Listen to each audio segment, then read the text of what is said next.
juste à la gauche du gardien. C'est Orr qui vient de manquer une belle chance. Et Frenette à la rondelle. Remet dans l'aile pour Pellerin. C'est rapide comme début de match. Pellerin s'amène, ramène le côté. Tire Frenette. Il rate. La rondelle lui revient. Et voilà le but du revers. Au rebond contre la rampe. Les Tigres feront 1-0.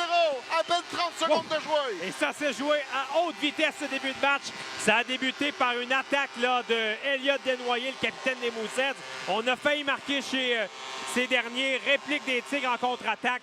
On rate le jeu initial, mais la rondelle derrière le filet là, revient. C'est un tir raté de la part de Frenette. Par la suite, elle revient sur sa palette et du revers, il bat Rousseau dans son déplacement. 1-0 les Tigres. On est loin, Halifax. On est très loin. T'es pas mal tout seul dans ton monde. Oui. Attention, là, c'est Furlong qu'on avait annoncé comme étant pas de l'alignement, mais il est là. Remise dans l'aile, là, c'est Cormier qui remet devant pour Pellerin. Il est seul devant le gardien, ça fait. Et voilà le but! Maxime Pellerin! Et c'est 2-0 les Tigres! Oh, le premier trio s'amuse dans ce début de match. Quelle montée des Tigres, là, et superbe but de Maxime Pellerin qui s'est moqué du gardien Mathis Rousseau. Rapidement, les Tigres ajoutent à leur avance. C'est le premier trio, encore une fois, qui fait des siennes. Les joueurs qu'on en aurait avant le match au centre de la patinoire se mettent en évidence.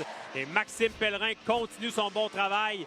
Il a accepté la belle passe de Cormier. Il a tout simplement là, déculotté le gardien avant de pousser un bel arrêt du gardien Urtubise. À la Roy qui envoie le long de la rampe pour Frenette. Frenette applique les freins dans sa zone, remet du revers au centre pour Cormier. Cormier alimente Pellerin. Pellerin, une feinte, tente un tir, c'est bloqué devant lui. Le retour, voilà le but! Maxime Pellerin! Ah, ça, c'est un tir parfait. Ouais. Et Mathieu, pauvre gardien. Parce que là, c'est le gardien réserviste qui est là. Est-ce que c'est de sa faute? Pas certain nécessairement. On va procéder à un changement de gardien. Je pense que c'est aussi pour changer l'allure du match. Mais Maxime Pellerin, il va d'un tir d'une précision là, chirurgicale. Et il était en angle. Là. Et, écoute, là, on voit la reprise de l'autre côté. Là. Ouais. Alors ça, c'est merci à l'équipe technique. Là, la reprise de l'autre caméra de l'autre côté. Là. Il a fait de la rondelle. Vetrano qui a réfleuré 10 n'a pas été en mesure de prendre contrôle. Voilà les Mooseheads qui s'amènent chez les Tigres avec Orr sur l'aile. Le tir d'Orr, voilà le but!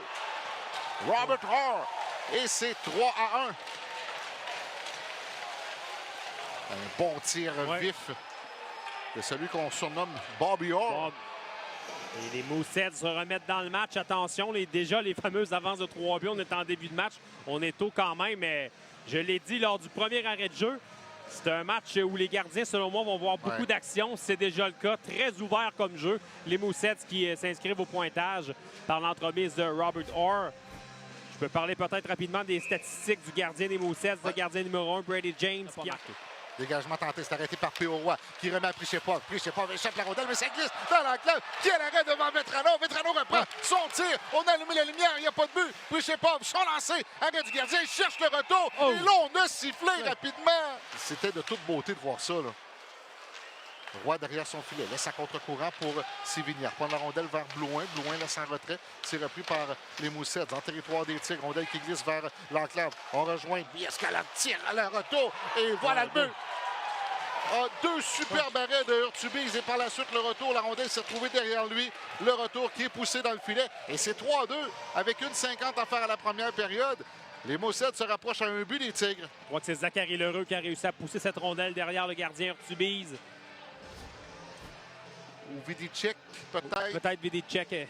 Ouais, tout dépendant si la rondelle a traversé la ligne. Avant, là, on ne saura pas. Son adverse laisse à Furlong qui a une belle ouverture. S'avance son tir, touche le poteau, le retour, voilà le but. Et l'égalité créée, c'est 3-3. C'est encore Robert Orr. Orr qui a marqué. Il était installé à l'embouchure du filet. C'est un tir de la ligne bleue qui a touché le poteau. Et sur l'avantage numérique, les Mooseheads ramènent le match à égalité, c'est 3-3. Avec 16-49 à faire à la deuxième période. On a un tout nouveau match. 3-3 la marque. On a tenté de... J'ai vu pointer, j'ai dit, mon Dieu, qu'est-ce qui se passe-t-il? 9-20 à faire à la deuxième période. Voilà les Mooseheads. Wynot qui envoie contre la rampe, derrière le filet. Bataille. On accepte le dégagement et voilà le but.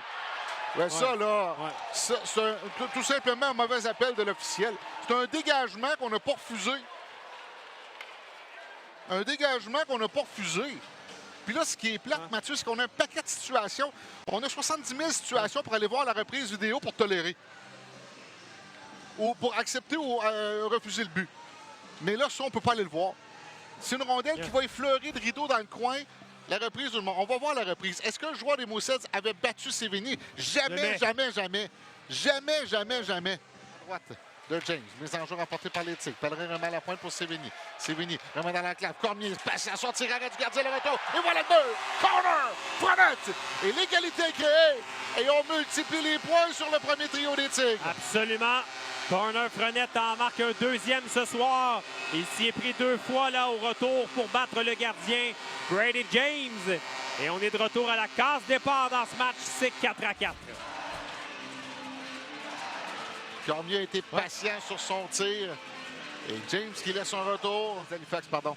Mise en jeu remportée. Là. Voilà le but. L'heureux qui surprend Urtubise dès la reprise du jeu. Et c'est 5-4.